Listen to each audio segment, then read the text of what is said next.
I think we have people running our housing department who aren't very capable. We spend our time tiptoeing. If I were the minister, I'd be saying, here's a 20% derelict levy, and next year it's 40%. And get on with it. The sheriff has arrived, and if you don't get off the street, you'll get a bullet.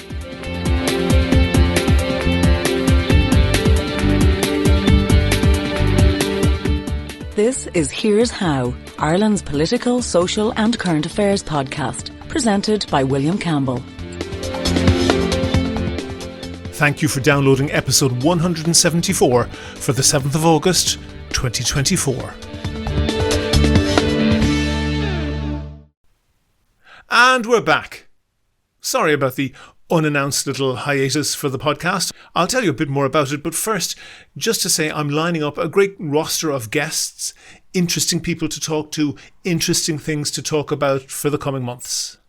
Kevin and myself will try to devote a bit of time to putting it all together.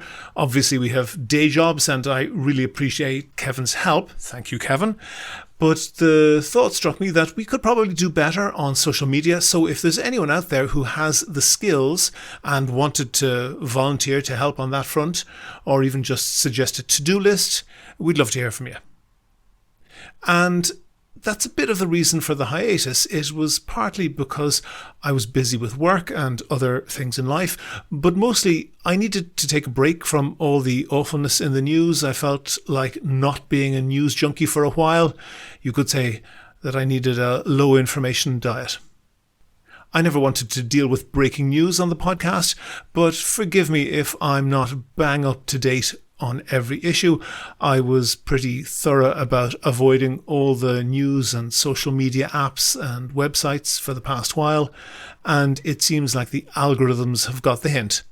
I've been served up all sorts of strange stuff recently, but maybe that's just the world moving on. Can you help me out with something, though? Because there's so many Irish names that are almost impossible for people who aren't from Ireland to pronounce. Help me out. These are real Irish names. Tell me how I'm supposed to say that one's Saoirse. That's Saoirse. Does anyone know how to pronounce that in the audience?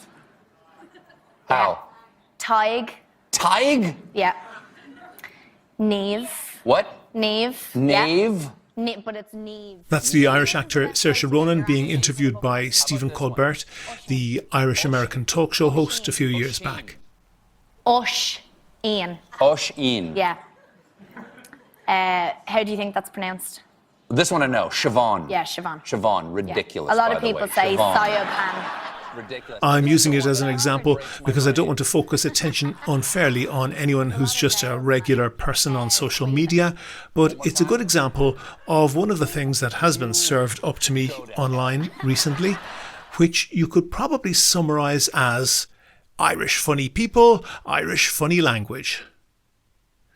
You might have seen the sort of thing, people making serious or not so serious attempts to pronounce Irish words, particularly names and place names. Inevitably, there's a subgenre of other people correcting them, not always correctly, and another subgenre of people getting offended to varying degrees, saying that this is belittling a language and a culture by mocking how Irish words don't conform to English spelling rules. A good deal of those on all sides didn't seem to have any connection with Ireland. But to all of them, I'd say there are probably things in the world more worthy of getting annoyed about, but, they're right. There is more than a hint of what Edward Said called Orientalism, essentially viewing other cultures as quaint or inferior or amusing or threatening, but never a valid thing in its own right. It only has an existence to be observed by the other, the Westerner. And it's worth noting that complaining about inconsistent spelling is not exactly a glass house that you should be throwing stones anywhere near if you're an English speaker. I'm sure that all this has something to do with Ireland's soft power in the world, but I'm not sure exactly what. Well, we know what the one thing that's worse than being talked about is. In a moment, we'll have that interview, but thanks, first of all, to all of the patrons who are still around. I really appreciate everyone who donates on Patreon. We don't get a huge amount of money out of it, not like some major podcasters, but it pays for things like phone bills and web hosting. Kevin and myself basically donate our time for free. And it's also a great morale booster. It lets us know that people out there are listening and appreciating the podcast. And we make an effort to cover things that are undercovered in Irish media.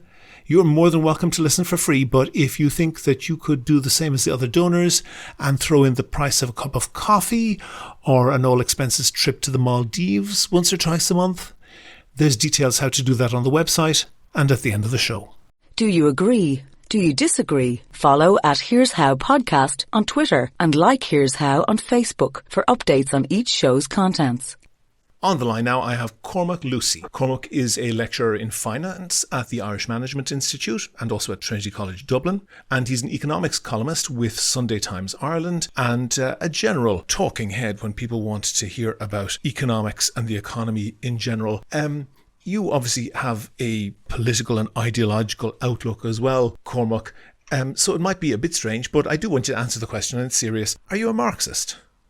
No. But you might be a little bit, and the reason I'm asking that is because your focus, and I've been looking through your blog and a lot of the articles that you've written, and your focus is very, very sharply on the impact of economics on society, and that is something, like in terms of materialism, that Marx would have been very much a believer in, even if he didn't believe the same prescriptions or things, recommendations that you would believe in. But I'm just wondering, have you been thinking recently that, in the last 5-10 years, there's been a huge shift away from the impact of economics on politics, and for want of a better word, the culture wars are beginning to have more of an impact.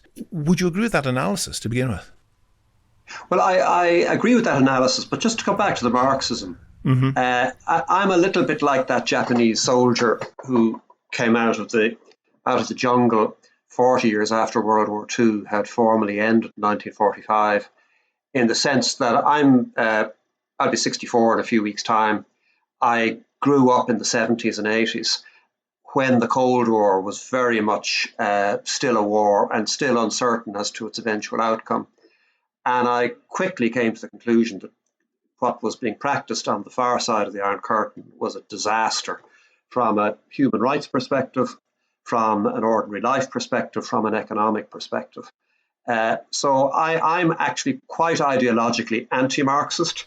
Yep. I had a first cousin who was murdered by the North Koreans in the Korean War, first cousin of my grandfather, so first cousin twice removed from me, a Columban missionary priest who had the misfortune to go out there in the 1930s.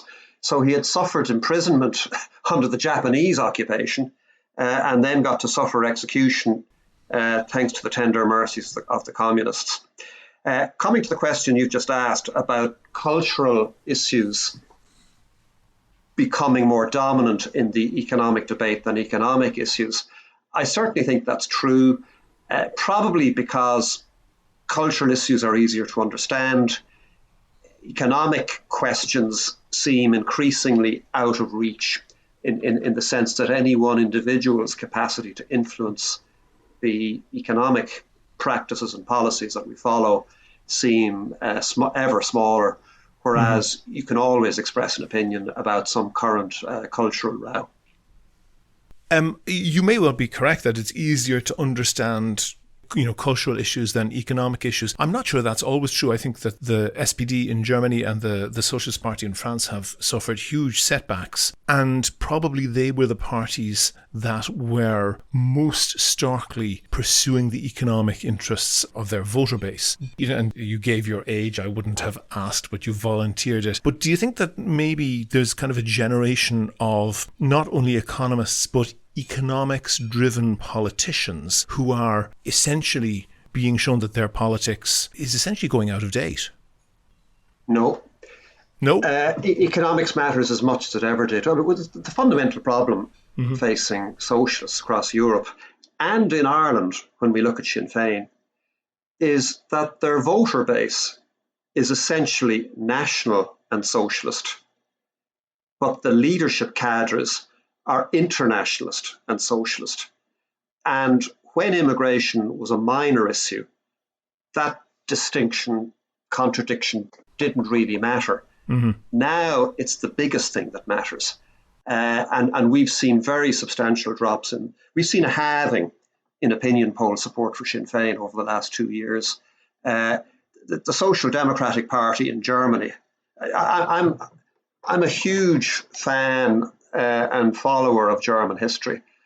And if you follow, the biggest political event of the last century was Nazism and the catastrophe that it unleashed. And if you study the record of all of the German political parties in the run-up to Hitler's takeover, it really was the German Social Democratic Party. They had the most honourable, clearest-headed record of any party. So it's astonishing to see them reduced to their current politically powerless state, given their exemplary role in German politics and in the development of democracy after World War I and the rollout of social democracy. Whatever your misgivings, my misgivings about it might be, that they played a seminal role there, and now they're really struggling for political survival. Mm-hmm. Yeah, and Willy Brandt and so forth kind of pretty much built what was then the Federal Republic of Germany, West Germany. And I take your point on that.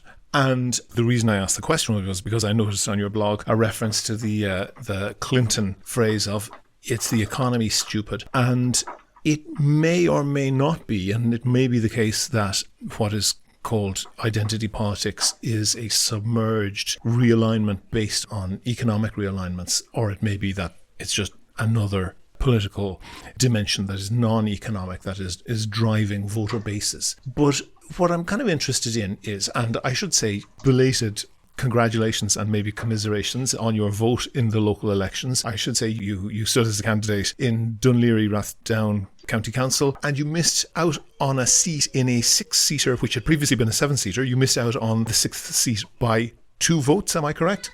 1 vote. One Wikipedia has it wrong, and in fact it was 0.2 of a vote. 0.2, yeah. So it got down in the recount. It got got right down into the entrails.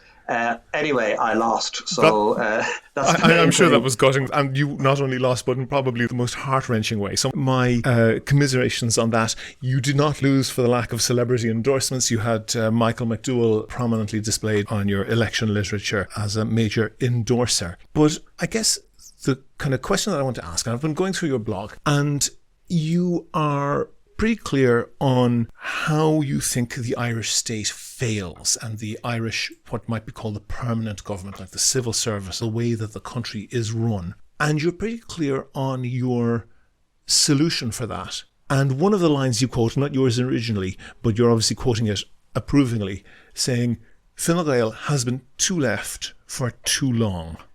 Explain to me that background, what that means and what brings you to that opinion.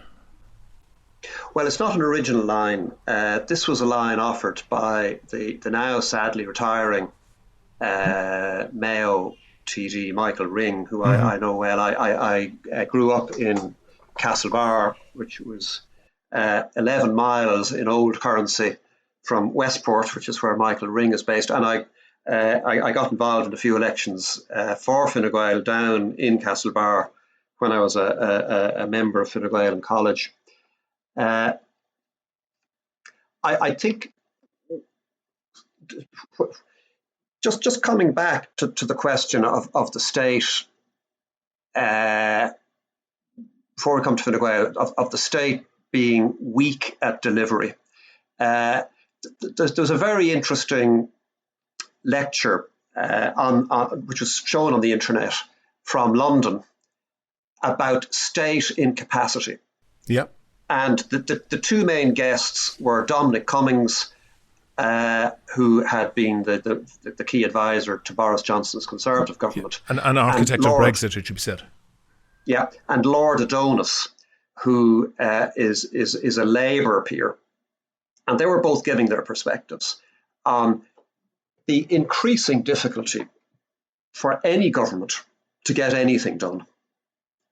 And recently, Matt Ridley left the House of Lords because he'd reached the age where we've got to step back.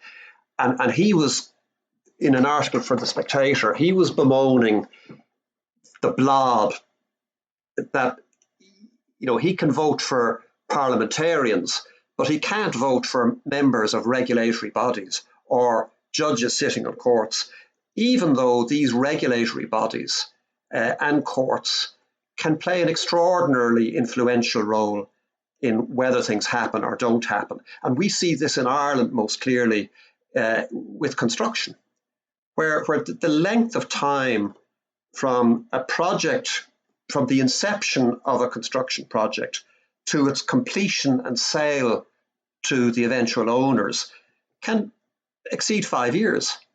And we have a housing crisis. But, the last time I was in Leinster House visiting Michael McDougall, I was sitting opposite him at his desk, and just beside me at the desk, he had to take a call, so I was just fidgeting.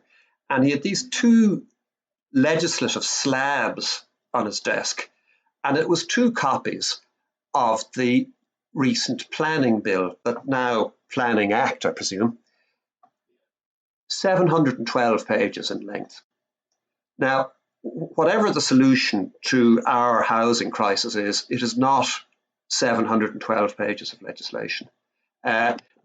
So I think one of the problems afflicting politics across Western Europe is that we have done a whole load of small things which individually can be justified, but which, when you add them up, things like a wildlife directive, where you've suddenly got, if you're building something, you've got to make sure you're not obliterating some species of butterfly. All of these things are individually justifiable, but when you add them all up in aggregate, they give you the result that the state's capacity to act is extraordinarily constrained. Mm-hmm. I agree. I think that can happen. That can happen sometimes. And you mentioned one particular bill of 712 pages long. You had previously mentioned Dominic Cummings, one of the architects of Brexit, and it is notable that one of the refrains of that campaign was getting rid of Brussels bureaucracy and cutting through red tape and so forth. Brexit has been singularly catastrophically bad at that. 712 pages of legislation, that's a lot. But the reality is that modern life and the modern economy and government and so forth is very, very complex, and you can't just instruct it to not be complex. And people who have tried to do that have had, at best, no result, but often really catastrophic results. Isn't that the case? To give you a German word answer, Jein. A mixture of yes and no, yeah? Yeah, a mixture of yeah and nein. If we're going to solve the housing problem in Ireland, a group of people at the top of government are going to have to bulldoze their way through a lot of these barriers. Now, I'm not suggesting that they do that illegally. They'll have to change laws to do that. But I am suggesting that they should be extremely intolerant of the existing setup, which is delivering a social catastrophe. Yep. And another point made by... Now Cummings, in this lecture that I was watching, was far less persuasive, far more ready to go to reach for a smart-sounding, glib solution than Lord Adonis of Labour. But another issue that they both agreed upon was a second problem facing government is that effectively we have incestuous inbreeding in government administration. So if you look at the identities and career track records of our top civil servants, they're inbred. They've essentially been in the same department or in a neighbouring, an adjacent department all their career. There's very little cross-fertilisation at the tops of our government departments from outside the civil service, outside the state bureaucracy. There's very little coming and going of expertise. I think that's another problem. I think we've got a lot of mediocre people at the top of government. Yep. You know, my mother always said, don't be personal, but I'm afraid my baser instincts always push me in that direction. So if we look at Paschal Donohoe, Yep. on paper, he should be masterful as minister. If we look at Stephen Donnelly, so Paschal Donohoe, ex-Procter & Gamble, top academic results in Trinity, so he's coming in from the private sector, he's got managerial experience in a major company. If we look at the Minister for Health, Stephen Donnelly, a former McKinsey consultant, so the leading management consultancy company on the planet. If we look at his Secretary General, Robert Watt, who was previously Secretary General in the Department of Public Expenditure and Reform. Yeah. So on the face of it, those three guys really ought to be able to move and change things. You know, take the steering wheel of government and drive government in a sensible direction. And yet, our health expenditure is out of control. Yeah, I would completely agree. And it is notable, perhaps to echo your point a little bit before I challenge it, our health expenditure per capita is on a par, either equal to or very close to places like Sweden. However, that's before you adjust for the population profile. Countries, for example, like Sweden have a far higher age profile. We have a much younger age profile. Yeah. And if you were to stratify that spending per age cohort, then I think you would find that we are, you know, if you were to adjust it for the fact that we have a much younger and therefore expected to be much healthier population, I think you'd find we are spending far more than the equivalent in the Nordic countries. But I want to challenge you on one thing in particular. First of all of those people who you mentioned, Paschal Donohoe and Stephen Donnelly in particular in the cabinet and some top civil servants, you're right, they came out of those top consultancy firms. They didn't stay there. And unlike, I guess, the majority of the people in those consultancy firms, so you might ask, why did they leave? And what was it that made them leave? Perhaps it was that they didn't fit into that culture or were not up to scratch. I don't think I've really thought about that, so I'm not going to make a firm statement on that. But I think the real gap, and I'm going to say you're wrong, but I think there's a gap in your argument there, is that you are assuming that everything that you and I would identify as problems, and we probably agree on that, you're assuming that that's a result of failure. And I'm not sure that that's the case. I think that those policy failures, as you and I think most people in the country would see them, they're not viewed as failures by everybody. And if we were to mention the housing policy, which is, you know, at catastrophic levels in Ireland, that does suit some people. That policy makes a very small number of property speculators incredibly wealthy. That suits developers, and at a much, much, much lower level, it suits a demographic cohort of voters who are perhaps closer to, you know, your demographic than to the people who are looking for their first home. It suits them quite well because it keeps up the price of their asset. Now, that's at a much lower level than the people who are making hundreds of millions and I think sometimes billions out of property speculation. And one other example that occurs to me was and what you can only call the catastrophe that was in the ODC, the Office of the Director of Corporate Enforcement. Now, that was the people who should have been going in and arresting, for example, the people running Anglo-Irish Bank and other institutions. But that organisation was very deliberately and very intentionally starved of funds and starved of resources in the years leading up to the economic crash in a way that makes it very, very difficult to think that failure of enforcement, that failure of law enforcement was actually an accident that nobody could have seen coming and that nobody intended. That's the case, isn't it? No. You don't agree? Look, we can always rationalise failure as being the consequence of dark figures in the background rubbing their hands in glee at this outcome. But if we look at health, there are multiple people who are benefiting from the current status quo, particularly insiders working in the health service. But it is not rational, in my opinion, for us to have what is in effect not a health service, it's a sickness service. It's a service that focuses on treating sickness rather than a service that focuses on promoting health. You know, Cormac, if they even did that well, I'd be happy. But even that is not done well. And that brings, I'm very unhappy with the quality of the people at the top. I think I don't think it benefits anybody to have crime on our main city streets effectively out of control. I don't see who benefits from that. So I think a lot of this is just we're people drifting along in politics, accepting the status quo and not feeling any great impulse to change it.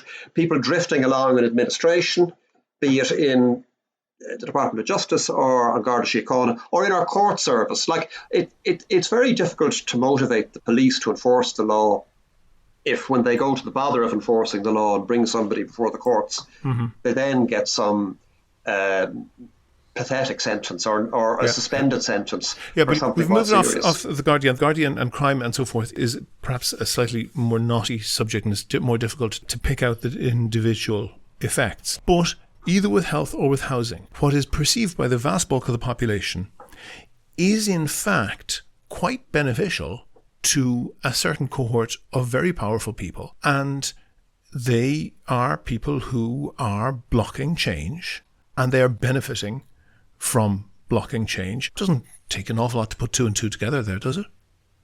But there'll always be beneficiaries of bad policy. Yeah.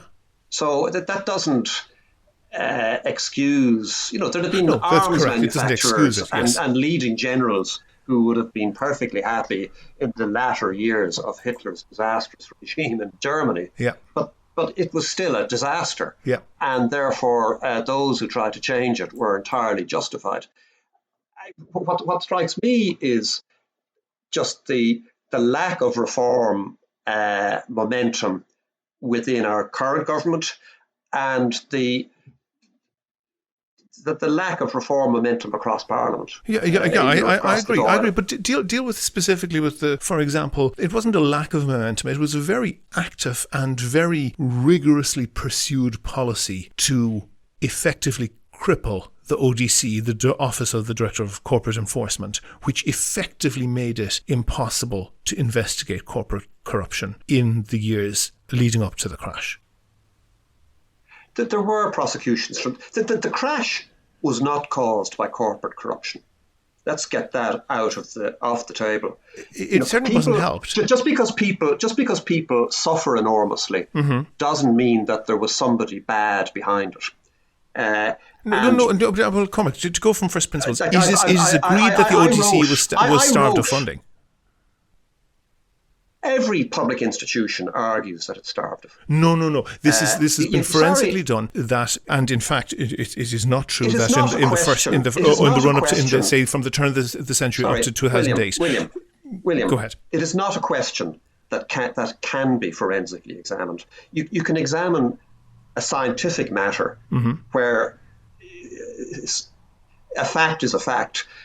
We're talking here in the realm of opinion. Yeah, but when money was being thrown around, but like snuff at a wake for pretty much every government, in pretty much every government department, the ODC got none of it. I don't have the facts here in front of me. Okay. I wager you €100 that the ODCE got increased funding every year from 2000 to 2007. I would wager that it's not proportional to many other less deserving causes, but I don't have those precise figures in front of me, so I don't want to bog us down in that. The less deserving causes may be the more immediate political causes, particularly health. And that is a challenge in government, regardless of who's in government. But the real reason for the crash was that we had interest rates that were too low, credit that was too cheap. That spawned a bubble. If you had been a wise and cautious banker, supposing you'd been head of Bank of Ireland, they were generally the more cautious of the banks, for over a decade, you looked like an idiot. You were counselling caution, and your market share was declining, your profits were declining, your key staff were leaving. you look like a moron. And this was the structural corrosion that the low interest rates that we got when we joined the euro inflicted on the economy, and that made good governance extraordinarily difficult. So it is said that when Michael Buckley, who had been the chief executive of AIB and previously Secretary General in the Department of Social Welfare, he was an example of somebody who jumped the fence. But that when he was leaving his position as CEO of AIB, I think in 2005, it said, now maybe this isn't true, that at the departure dinner, he said he wanted AIB to look more like Anglo-Irish Bank. And sadly, he got his way, not in the way that he would have thought, but it was a bubble. And that's not amenable. No doubt there were wrongdoings taking place within that bubble, but that was the central problem, not mismanagement or criminality on the part of individual managers. Yeah, I think that criminality, broadly defined, was not entirely absent. I'm not saying it would be the only issue, but I think if you listen to some of the tapes on the way which Anglo-Irish executives spoke about, for example, the head of the central bank, Mr. Neary, they clearly held the idea that the central bank was a regulator in complete contempt, and they had. I hold it in contempt. Perhaps from a different point of view. The only people who have ever threatened to sue me in my career have been the central bank. They had a department pre-crash called the Financial Stability Department. It produced an annual financial stability report. Those reports were consistently complacent. Yeah. Now, I think you're being generous. In May 2005, 2 years before the bubble peaked, I wrote in McGill magazine, "Where is all this leading? Simple. We can't keep increasing our borrowings forever.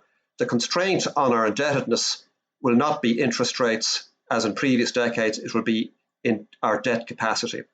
The good news is that we may still have some distance to go before we hit our debt limit, so enjoy the party while it lasts, but don't be taken in by it, and be wary of those economists who fail to predict this bubble, who don't explain it, and who certainly won't dare to predict its end." So I was one of, there were people like David McWilliams, people like Morgan Kelly. There were a number of Richard Curran. Yeah, there were people who were sounding alarm bells, issuing clear warnings, and the equivalent warning today that nobody is listening to, because to pay attention to this warning, it's too awful in terms of its consequences. It's like Hugh Edwards's family hearing that he was accessing porn, child porn. He's pleaded guilty this morning. The equivalent crisis today is that our whole government spending apparatus is built on the foundation of tax receipts from the multinational sector that account, so over 60% by my reckoning of our total tax take across all headings is coming from the multinational sector. Would that include income tax on their employees? Across all headings. Okay. Across all headings. All of them aggregated. And in America, they're turning against letting this sort of revenue slip through their fingers, particularly Trump, but also the Democrats. So we're building a public spending bubble on a financially fragile set of foundations. And this is one aspect of Paschal Donohoe I find very hard to take, that he's there posturing as a priest of prudence. But the reality is the spending growth we have is anything but prudent. Read the details reports of the Irish Fiscal Advisory Council, and in their bureaucratic characteristic understatement, they're quite coruscating in their criticism of our current budgetary settings. And I don't disagree with much of what you're saying, and I think you are correct, particularly in the reliance and over-reliance on the multinational sector. It's not entirely clear to me what we would do instead? I mean, you could just put it away and put it down spend less on welfare, spend less on health. Okay. Change the incentives facing individuals working in our public administration so that exceptionally strong performance is rewarded and exceptionally poor performance is punished. There are a couple of very simple things you could start with. I'm not sure they're simple. Everybody's tiptoeing around, not willing to give offence to anybody else. Those things would be offensive to certain groups. But the notion that we keep pouring money into a grotesquely inefficient sickness system, it's just head-wrecking. Mm-hmm. What you're describing sounds to me a little bit like what David Cameron did when he became Prime Minister in the UK in the austerity programme. I'm not sure that had a great outcome. I think Britain is in a downward economic spiral that would seem to be very difficult to get out of. I'm not saying it's impossible, but it's certainly very, very challenging. And that meritocracy is not austerity.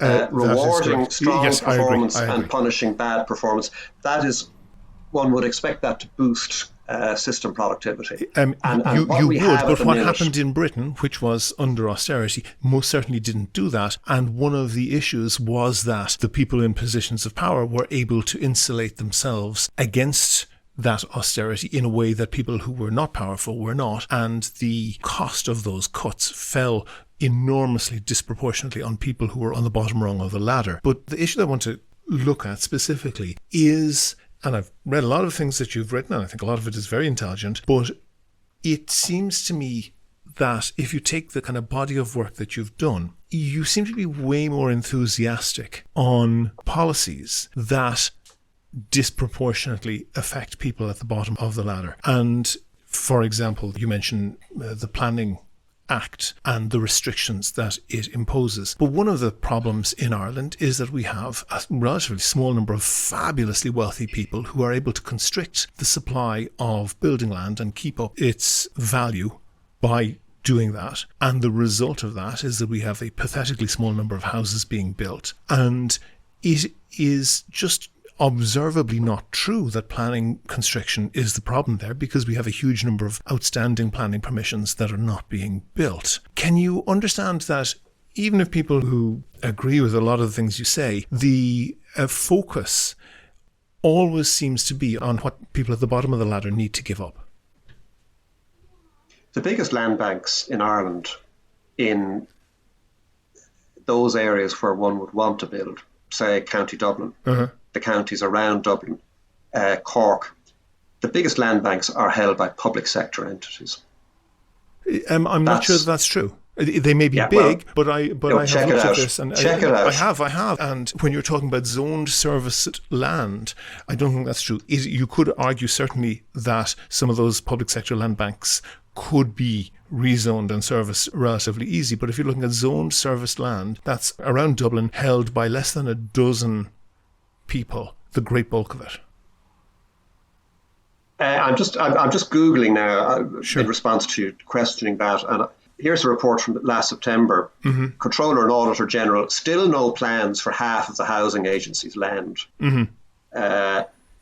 NAMA did a spatial analysis of residential land banks. I don't know what, I can't get the answer to that quickly. So I understand there was an audit done in County Dublin in the last 6 months, and that 8 or 9 out of the top 10 land banks were public sector entities. So I think you need, and there's another issue which we haven't got around to that is lacking, and that is, like I'm reading a book about the history of the Irish Republican Brotherhood at the minute, an excellent book written by John O'Byrne Ranelagh. And one of Michael Collins's great virtues was that he got his hands dirty and made things happen. One of the points Lord Adonis made in this lecture about state incapacity in Britain was, if you're a minister and let's say you were a university lecturer or you were chief executive of a development agency or something, you may lack real nitty-gritty hands-on management experience. And Adonis's point was ministers need to get their hands dirty and check do the follow-up work, make sure that's happening themselves. Go out and visit places. So he spent a day a week, Adonis did, going out, visiting parts of his ministerial empire. And most of the places he went to, he was the first minister they'd seen in a generation. When I worked with Michael McDougall, I was an advisor to him in the Department of Justice. He chaired the weekly management meetings and would work his way through the agenda every week, checking, A, what have we done? B, what are we proposing to do? And then go at it again a week later. So I think this is another issue that we're getting younger and younger heads of government whose minds have been polluted by things like watching The West Wing, and they think it's all about sloganeering and messaging,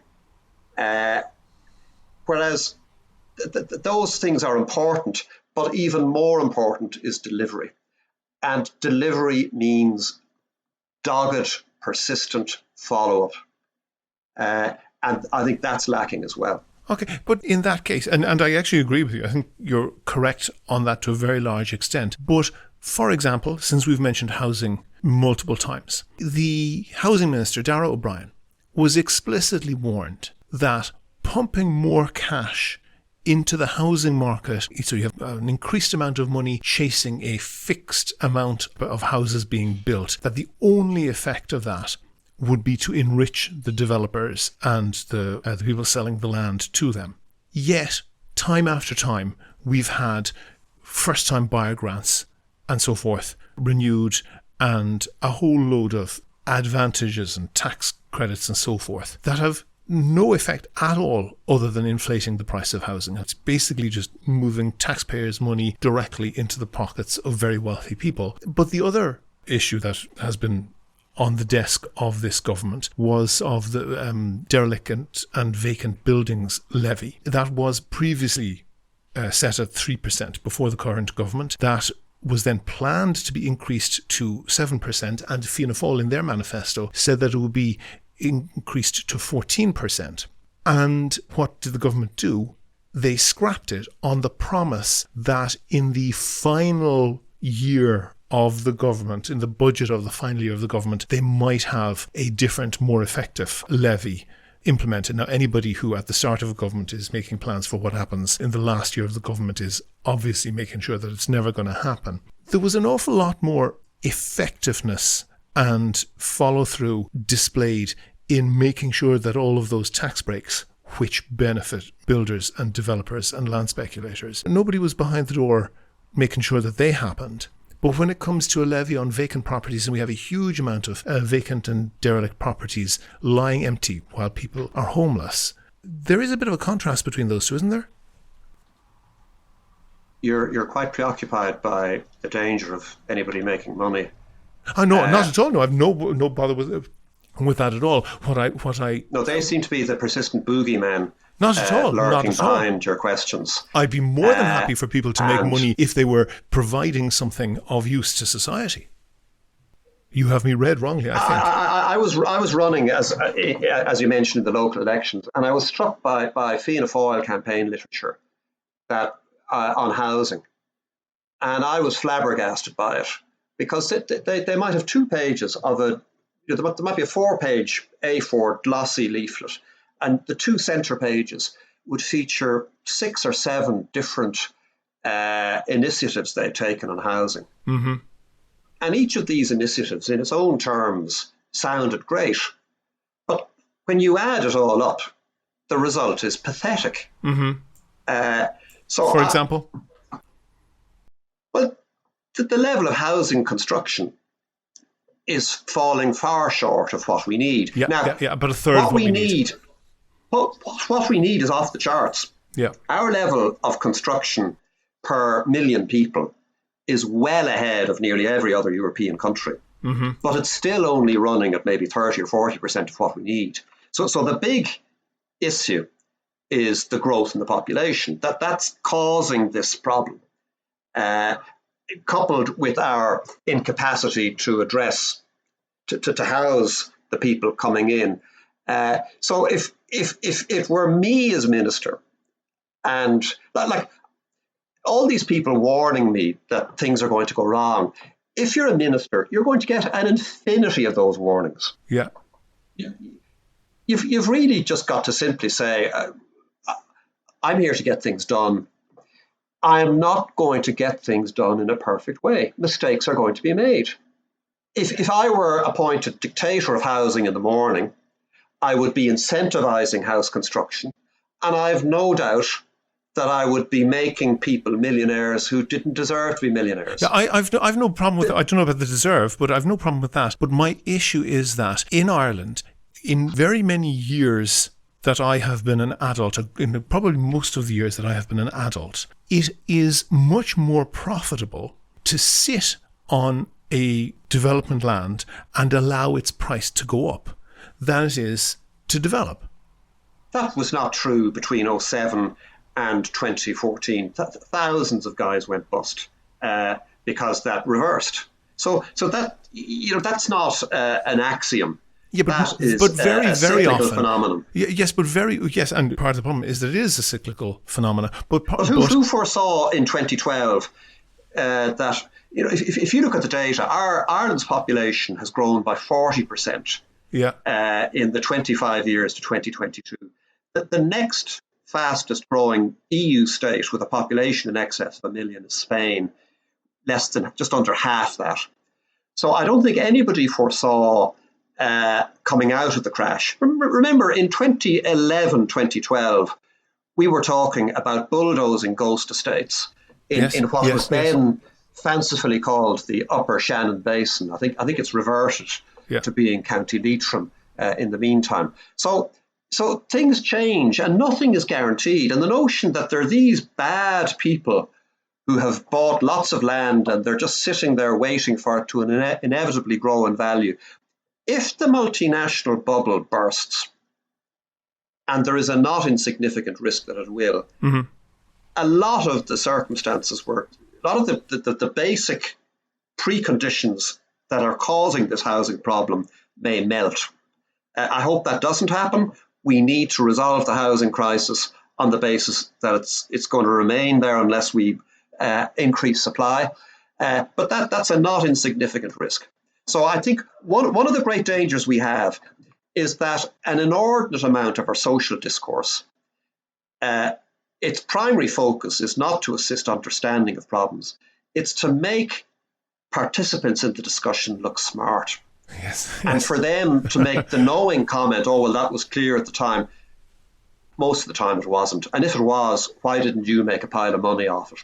Yeah, it is not always available to the people who say to make a pile of money off it, but that didn't necessarily detract from your comment. But the reality is that, for example, huge swathes of inner city Dublin, like Dublin 8, Dublin 3 in particular, are derelict and have been so for decades because it is profitable in capital terms to hold on to vacant sites and do nothing with them. And that the holders of those, taking into account what you say about the public sector having land banks, but the private sector holders of those land banks, if they were to put all of that land on the housing market in one go, or even a chunk of it on the market in one go, they would devalue the remainder of their stock by a huge amount, and it is not rational for them to do so. And we have a tax system that effectively allows people to profit enormously from dereliction.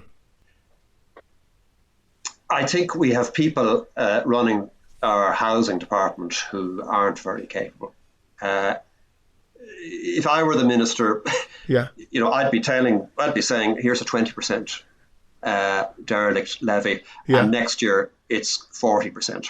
I totally agree.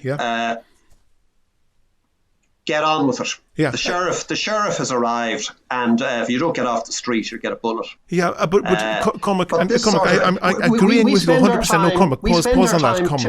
Cormac, pause on that. Agreeing with you 100%. I would do exactly the same thing. But contrast the vigour and the enthusiasm and the effectiveness of that housing department when it is promoting first-time buyer grants, which, as you as an economist know, is simply transferring money from the taxpayer to developers and land speculators. That's all it does. It has no other effect. Compare the vigour that they do that with the vigour of the dereliction tax that was effectively abolished and promised to do something on it a few years later in the last year of the government, which everybody knows anything you schedule for the last year of the government never happens. Well, yes, those first-time buyer grants, they sound great, but their net economic effect is pretty redundant. Yeah, and they're very expensive. Except to boost property values and boost, therefore, the wealth of property owners. And property owners are a very considerable voter bloc. And that is the downside of confronting our housing crisis. It's that you're going to reduce the wealth of a lot of people who own property. And that's maybe 50% of the adult voters. Yeah. If it was me, I'd be, Donald Trump has promised to build a wall. I would promise to build a wall from Dunleary to Howth and reclaim the land inside. But we have huge amounts of land. We're the Western European country with, by a mile, the lowest population density and, shockingly, also the highest land prices, which is very anomalous given the supply and demand on that. We have gotten very, I guess because it's of interest to both of us, very derailed into the property and housing issue. It's very important to an awful lot of people. But just in general terms, I have a rake of notes here, but in general terms, would you accept that there is a danger that commentators like you are perhaps at risk of being strident and saying you want to build walls from Dunleary to Howth and take strident action when it suits a certain economic class, and when it doesn't, you're not quite so forthright? Look, we're paid to be strident. Uh-huh. Your column isn't going to be read if it's anodyne and carefully weighed up and utterly balanced. I don't get lent upon at all in terms of the line I take on issues. So, although you wouldn't be taking that line at all if you hadn't been selected by the newspaper that employs you or that pays you, and that could be where the filtering is. Well, I would have been writing very critically of the Irish banks in 05, 06, 07. That was not in the establishment's interests. I would be very, very critical of our senior civil service cadre at the top of our government departments. I think they're vastly overrated and need a significant reshuffle. That's not in the interest of our power structures. Reclaiming Dublin Bay and like the Dutch putting properties there, that would be in the greater interest of those looking to get onto the housing ladder who need an affordable entry point than it would be of people who own property. So I don't know what line you think I've taken that is towing some imaginary establishment line, when I would generally see myself as being a very critical establishment insider. I'm pro-establishment. I want Ireland to work, but I'm extremely pissed off at the lack of efficiency and competence with which our establishment functions, and I wanted to do a lot better. Cormac Lucey, lecturer in finance at the IMI and also at Trinity, economics columnist with the Sunday Times Ireland, and within a whisker of being a councillor on Dunleary, Rathdown County Council. Commiserations on that one, but thank you very much for talking to me. Thank you, William. Never miss a show. Follow at Here's How Podcast on Twitter and like Here's How on Facebook for updates on each show's contents. Go to the website for sources and references from the show, and while you're there you can like the show on Facebook, follow the show on Twitter at Here's How Podcast, and follow Cormac Lucey at Cormac Lucey. And get in touch if you want to suggest a guest or a topic for a future show. Thanks again to all of the patrons on Patreon. That covers the cost of the phone bills and the web hosting and all those little things that add up.